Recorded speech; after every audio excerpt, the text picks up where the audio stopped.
독서와 글쓰기 코치로 많은 사람들을 만나셨을 텐데, 사람들이 변화와 성장을 가로막는 가장 큰 걸림돌은 뭐라고 생각하시는지, 그리고 그들에게 가장 먼저 해주고 싶은 조언은 무엇인가요?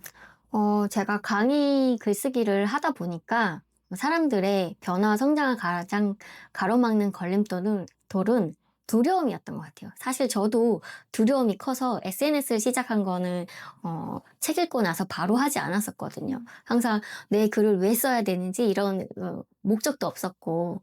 근데 요즘 시대에는 나를 드러내는 시대잖아요. 그러다 보니까 내가 한 걸 세상에 보여주면서 증명해 나가는 시대인 것 같아서 용기가 좀 꽤 필요한 것 같아요. 두려움의 원인이 좀 있는 것 같아요. 첫 번째는 완벽주의인 것 같아요. 처음부터 잘하는 사람 없잖아요. 처음은 그냥 해보는 시간이다라고 생각을 해보면 좋을 것 같아요. 그러면 좀 한결 편하게 할 수 있고, 이 변화와 성장에는 이제 복리가 적용되거든요. 항상 시간을 길게 바라보면, 롱게임으로 바라보면, 이게 지금 시작 단계니까 아직 성과가 나지 않아도 되는 단계거든요. 그러니까 10년 뒤, 20년 뒤에 성과가 나온다고 생각해보면 지금 빨리 시작해야 되지 않을까요? 나중에 후회하는 건 지금 시작하지 않았던 거가 후회될 것 같았어요. 두 번째는 비교인데요. 나보다 잘난 사람들이 세상에 너무너무 많은 거예요. 내가 과연 뭘 할 수 있을까라는 생각에 주저하는 것 같습니다. 어, 그냥 질문을 이걸로 던지면 될 것 같아요. 그럼 나는 어제보다 오늘 좀 뭐가 더 나아졌나? 이거를 계속 보여주면서 증명하면 되지 않을까라는 생각을 하게 됐고, 그게 바로, 다른 사람하고 비교하는 것보다 나랑 비교하는 게 더 건강한 자기 관리 방법인 것 같아요. 세 번째는 비판에 대한 두려움인 것 같아요.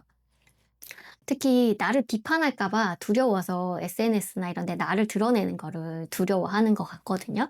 근데 우리가 나보다 더 잘난 사람들, 성공한 사람들은 내가 뭔가 해보겠다라고 했을 때 그냥 너 할 수 있어, 너 잘할 수 있어, 한번 해봐 이렇게 한 사람들이 대부분이었던 것 같아요. 근데 오히려 내가 글을 남겼을 때 뭐 비판이나 악플이 달리잖아요. 그러면 그 사람 그런 사람들이 그냥 내 글 쓴 거에 대해서 비판을 하는 겁니다. 여러분은 여러분보다 앞서가는 사람이랑 나보다 뒤처진 사람이랑 어떤 사람 말에 조언을 들으실 건가요?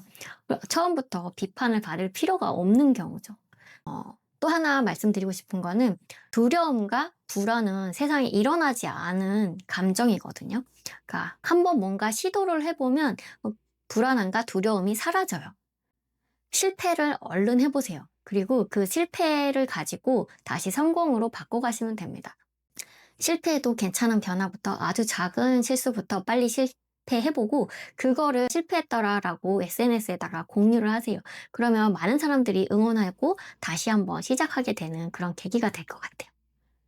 한번 시작해보셨으면 좋겠어요. 다른 책이나 문구가 듣고 싶다면 좋아요와 구독 꾹, 댓글 따닥, 알림 뿅 부탁드려요.